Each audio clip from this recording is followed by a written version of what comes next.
პრეზიდენტის ოჯახის მიერ დაბეგრილი თითოეული კილოგრამი ხორცი. რეკეტი ხორცის ბიზნესში. ზაზა ბაირამოვი პრეზიდენტ სააკაშვილის ძმას თანხის გამოძალვისთვის ადანაშაულებს. მინიმალური 300,000 ლარი მაქვს მიცემული. დავით სააკაშვილს. სააკაშვილის, მერაბიშვილისა და ადეიშვილის სახელით წართმეული ნავთობ კომპანია სენტა, რომელიც კეზერაშვილის გალფს შეუერთეს.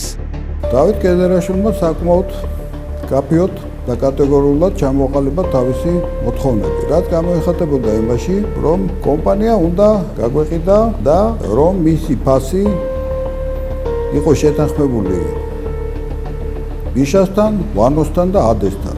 ახალციხის მივარდნილ სოფელში 1,900,000 ლარად ნაძალადევად ნაყიდი დანგრეული ბიბლიოთეკის შენობა. ნახეთ კვირას 20 საათზე, მე-9 არხზე, გადაცემაში დეტექტორი.